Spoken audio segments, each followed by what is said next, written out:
अयोध्या में स्थापित होने वाली रामलला की मूर्ति बनाने में अरुण योगीराज ऐसे डूबे कि दिन में 15 से 16 घंटे तक काम किया। राम का बाल रूप बनाने के लिए वो घंटों बच्चों और उनकी तस्वीरों को देखते थे। कला को लेकर उनका जुनून कैसा है, ये उनकी पत्नी ने बताया। उनके हाथों में ही ऐसा जादू है, पत्थर उनका बात सुनता है ऐसा लगता है मुझे। राम की मूर्ति बनाने में वो ऐसे डूबे कि आंख में पत्थर लगने के बाद भी काम करते रहे। उनका परिवार 5 पीढ़ियों से शिल्पकारी करता रहा है। कैसे रामलला को आकार दिया गया, इसके लिए उन्होंने क्या रिसर्च की, इसी को जानने के लिए हम पहुंचे कर्नाटक के मैसूर में स्थित उनके घर में मौजूद कारखाने में मूर्तियों का काम चल रहा है। यहाँ हमें उनकी पत्नी विजेता मिली, जो बताती हैं कि शिल्पकारी कैसे अरुण के खून में समा गई। घर के सामने ही वर्कशॉप है, ऐसा लगता है कि गुरुकुल में है। उनके पिताजी योगीराज शिल्पी अरुण को काम सिखाया है और वो गुरुजी है उनको। रामलला की मूर्ति बनाने के लिए अरुण को एक नहीं बल्कि कई स्टेजों से गुजरना पड़ा। दिल्ली में मीटिंग मिनिस्ट्री ऑफ कल्चर में हुआ था।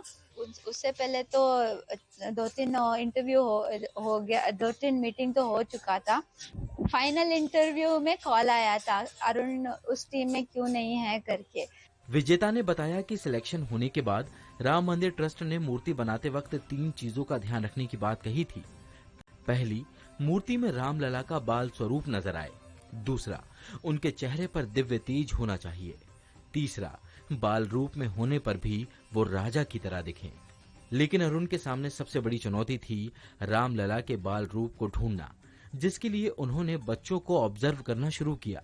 2000 से भी ज्यादा फोटोज डाउनलोड करके देखते ही रहते थे। अरुण ने साउथ में मिलने वाले कृष्णशिला से रामलला की मूर्ति बनाई है।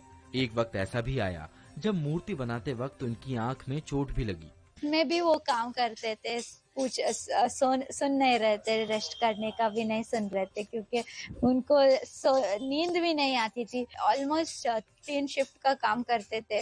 1-2 घंटा सोए तो बड़ी बात थी कभी भी। लगभग 8 महीने तक अरुण ने अयोध्या में रहकर रामलला की मूर्ति का निर्माण किया। अभी भी वो अयोध्या में ही है। विजेता रामलला की मूर्ति के बारे में हमें बताती हैं। कृष्ण भगवान मिल जाएंगे, बालक के रूप में रामलला नहीं मिलेंगे। क्रिएट करना पड़ा, माइन्यूट डिटेल्स जो भी है वो कॉम्पोजिशन बोलते हैं हम ना, वो सभी उभर कर आना चाहिए, लोगों को पसंद आना चाहिए और लोगों को भगवान नजर आना चाहिए। वैसा वो तेज है उस सब मूर्ति में। इसके बाद हमारी मुलाकात अरुण के मामा से हुई, जो अयोध्या में अरुण के साथ ही थे। अरुण का पूरा परिवार एक साथ रहता है। वो सालों से मूर्ति बनाने का काम कर रहे हैं। हालांकि उनकी मां का सपना कुछ और ही था।